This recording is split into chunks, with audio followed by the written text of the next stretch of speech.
It's the 23rd of July 2024. The focus, the spotlight has been on Budget 2024, and that's where we're at. The Finance Minister Nirmala Sitharaman having announced 3 crore more houses under the PM Awas Yojana, and this in the second edition of the scheme. Housing needs of 1 crore urban poor and middle class families are going to be addressed with an investment of 10 lakh crore rupees. We are going to discuss this. Gulam Zia of Knight Frank India is with us, along with Dr. Niranjan Hiranandani of the Hiranandani Group, and we'll come to them in a moment. But before we get into this discussion, let's just revisit the announcement made by the Finance Minister earlier today in Parliament. 3 crore additional houses under the PM Awas Yojana in rural and urban areas in the country have been announced, for which the necessary allocations are being made. Urban 2.0, housing needs of 1 crore urban poor and middle class families will be addressed with an investment of 10 lakh crore rupees. This will include the central assistance of 2.2 lakh crore rupees in the next 5 years. Well, that's one announcement that has been made. The other big one has to do with indexation, and how is that taking away of indexation when it comes to property transactions? How does it alter the landscape, as it were? All of that is going to be in discussion with these two fine gentlemen joining us on ET Now. Gulam Zia, coming to you first. From your perspective, the kind of budget announcements that you've heard, where real estate sector gets addressed, what effectively changes from what you've heard? When I look at the budgetary announcements, I just don't focus only on housing or real estate. Alongside, I also look at infrastructure. Alongside, I also look at, things like industrial townships, etc. Because all of that will have a lot of impact coming back on housing and real estate. Why even the monies that are allocated to places like, say, Amravati, once again, a huge boost to real estate in that pocket. So a lot of these things have to be seen in perspective, but coming especially for housing alone, you have captured it very beautifully. A couple of those things, first of all, was the affordable housing and the Pradhan Mantri Awas Yojana. Second very important thing is rental housing. For a long time, most of us, including Mr. Hiranandani here, all of us have been asking for rental housing to be taken seriously. For the first time, we see some structure emerging out of it. Under PPP, public-private partnership route, they're asking for even rental housing to be coming in the mainstream. So these are, to me at least, these are a few major aspects that the budget is focusing on today. The push for housing perhaps was expected. Now, how much of that push? Now we have a little bit of color and clarity. But what really changes by way of the realty sector is the taking away of indexation. How effectively does it do that? Let's get an understanding. My colleague Snehi is standing by to put that in perspective for us. Snehi, first about the news, what we've heard the Finance Minister say about this, and tell us about what this changes by way of property transactions and how we factor in the impact of depreciation, the impact of inflation when it comes to properties. Put that in perspective for us first. Spot on, it's a bouncer coming in, but what I would say, it's just a prima facie bouncer coming in. It is not that big of a deal to worry about, and I'll also explain you why this is happening, why the state has taken it so badly when it is not all that much to worry about. First of all, let's understand what has been announced for the real estate sector. The long-term capital gains rate on sale of property has been reduced to 12.5% from 20%. So if it's a rate cut, it's a good thing, right? Absolutely. But why was Nifty Realty spooked in trade today down 2.3%? Well, the indexation announcement is a big reason why this happened. Now, the indexation benefit on the sale of property has been removed for any property that has been held for over 24 months, which is 2 years, which is what makes property classified into a long-term asset. So what's the big deal about this? purchase. And what's the entire worry on the street as of now? Many people who want to sell their property will not be able to inflate their purchase price and reduce their capital gains. First of all, let's understand what indexation means. It's a value of a property that has been adjusted over the years to also price in or factor in the inflation that the economy has seen over the years to give a fair price to your property. Now, as of now, the current cost inflation rate is at 363%. You may ask what this means. Let me explain that to you. If you bought a property at 10 lakh rupees in 2001, which is the base year for indexation, and you decide to sell it now, you would get an indexation benefit of 3.63 times, which means now this property of yours is valued at 36.3 lakh rupees.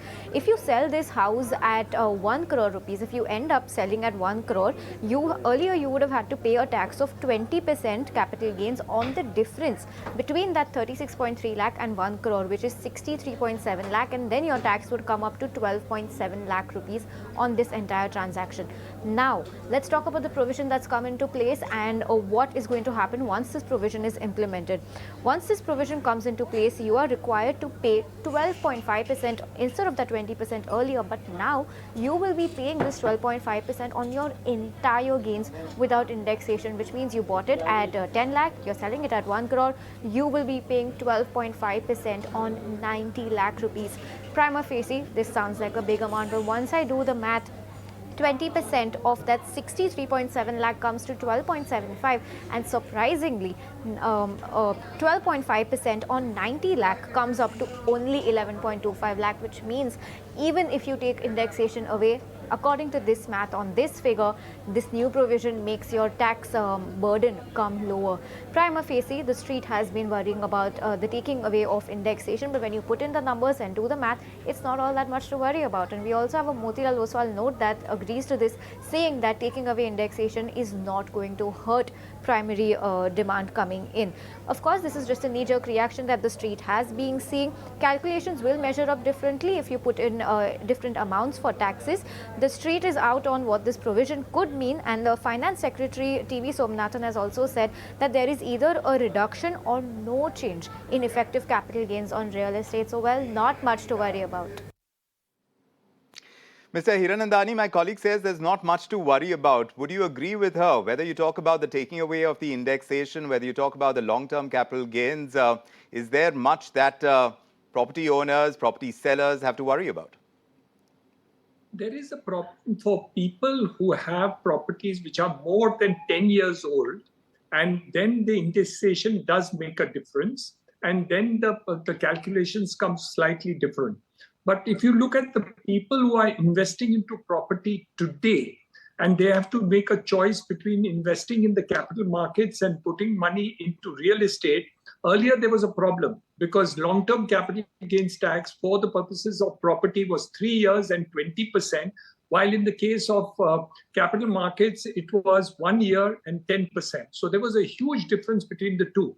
90% of the people who are looking at long-term capital gains tax, or 97% of the people looking at long-term capital gains tax, are people who are doing between 3 and 5 and 6 years that they invest into properties for the purposes of long-term capital gains tax and benefit. So I think 97% of the people will benefit. There will be 3 to 5% of the people who will not benefit, who are holding historically properties for a long period. And the third point, which is important, is to understand that if a person wants to sell his property, his own property, and go for a bigger property, anyway, he gets a benefit of reinvestment into a property. So that also is protected for his own house when he upgrades his house, which was a tension in earlier times of long-term capital gains tax. So by and large, I think 95% of the people will benefit by the reduction in tax. The 5% of people who hold historical plots and projects who are just sold will have to pay more tax. But I think it is really a marginal amount. And overall, the real estate industry benefits from the reduction in tax, which is taking place because it puts pari passu real estate and capital markets investment on the same platform. We have been asking for this for 10 years. You have been asking for 10 years, but now it seems like it is coming through.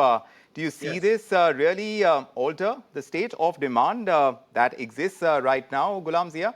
Because as far as Mr. Hiranandani is concerned, some back-of-the-envelope calculations that are being done, taking away of the indexation is not going to have that much of an impact. And there is the lowering of the long-term capital gains tax. What does that do for the sector? Well, if it is about an impact on transactions, as Mr. Andani just explained, even I believe it is not going to have much of an material impact on transactions. At least in recent times, I would say last 7-8 years, home buyers have not been coming in as an investor. Most of them have been end users. And for them, a little tweaking here and there on the taxation, as we just looked at, is not going to be so much of an impact. The main issue would be, as again Mr. Andani was explaining, the short-term holders who would want to buy something today and sell in 2-3 years of period. There could be a difference, but those who are today coming in the market are not essentially with the perspective of investing in. So as far as end users are concerned, this is not a problem at all for the end users. So I don't see much of an impact on the transaction numbers in real estate either.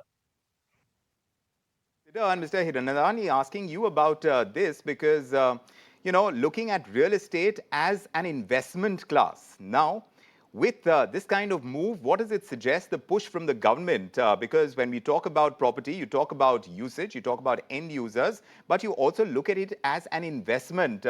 How does that come through now? From the government's attitude, what's coming through in the budget, and bringing that sense of parity, when you talk about capital gains as well, bringing parity in asset classes. Does that happen with real estate as well? I think so. This is exactly what we were talking about many years ago. When people who look at investment opportunities certainly were looking at the capital gains tax issues, and that was a consideration which did happen. Of course, as Gulam has correctly pointed out, it makes zero difference to a person who buys it for his own home. So I think there is no issue whatsoever as far as this is concerned. And I think personally, bringing this to parity for the long run for real estate is definitely a positive sign. I am actually welcoming this particular change. I wish if that other aspect of this could not have come. I think we all are happy about it. And I think 95% of the people who invest will be very happy. I don't think this is going to make any difference whatsoever in terms of investment into the real estate sector.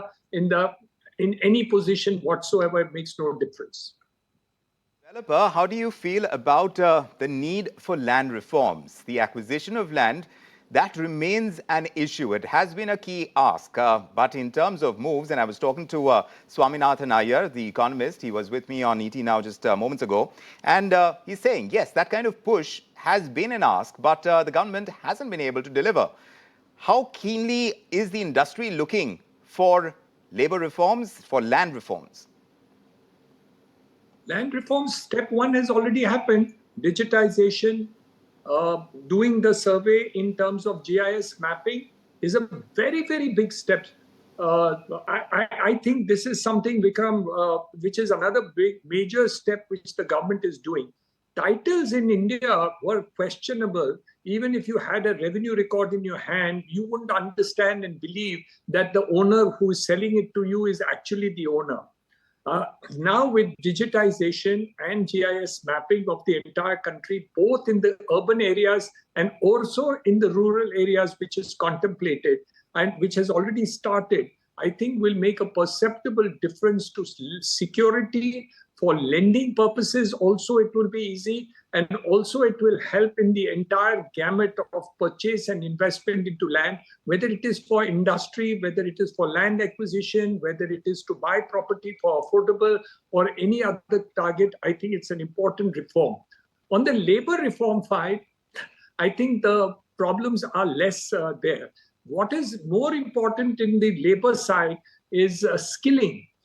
Today, let me tell you, Vikram, I'm petrified of doing a project, not because of capital or for land or for sales. It's because I'm not getting enough skilled labor. And today I want 100 skilled labor. I don't get 20. And the growth in the industry is going to make it even more challenging. Yes. So I think skilling of the industry is a bigger problem than anything else, which is now going to happen in the next couple of years. This is surprising, but let me tell you, we are all putting tower cranes and other things in order to see that we require less labor. And on the other side, we have labor who are unskilled and cannot be taken on to our projects. But there's a gap between this and the other thing. With infrastructure growing, with our thing, we can absorb all the growth in housing and infrastructure if these people were skilled. I promise you, most of the people who are unemployed today would get employed. But Yes. No. we don't get labor at all. Yes, getting skilled labor, that has been a problem for several sectors, several industries. Gulam Zia, do tell us as well, what do you think by way of any kind of changes that you were expecting? Like Mr. Hiranandani is saying, that this is a first step when it comes to land reforms, getting the digitalization in place, getting the GS mapping going, but it has taken a long time. And it is going to take a long time for the entire exercise to happen. How do you think it's going to roll out? Well, the technology has taken quantum leaps in last couple of years. And when we're talking about GIS mapping, for example, it has already begun. As Niranjan was talking about, last couple of years, we've been watching in a couple of areas, in a few, like I would love to talk about Maharashtra state. A lot of work has been happening over here on digitization front. Across the country, most of the transactions are, for last at least 7-8 years, if not more, have been digitized. So all of that is coming into ensuring a proper land titling or a property titling. And as Mr. Hiranandani was talking about, major issue has always been finding a particular land parcel on which you can have some kind of a land insurance coming in with a guarantee that we have a property which is absolutely clean, etc. All that is happening. As you rightly said, it's going to take a long time because it's a vast country, and if you're talking about urban as well as rural, you're going to take a long time. And especially it gets complicated when you get into the center city where the ownerships have been archaic and the changes have been frequent. So capturing all of that is going to take some time, but whatever it is, a right step in the right direction at the right time. Well, I wonder if that can be stretched to the entire budget by way of your assessments, but it's going to require longer discussion. We're running out of time on this coverage on the real estate sector as far as Budget 2024 is concerned. Mr. Hiranandani, Mr. Gulam Zia, such a pleasure having you on the show with us. Thanks very much for making the time. Thanks indeed. If you like this video, then like, share and subscribe to ET Now.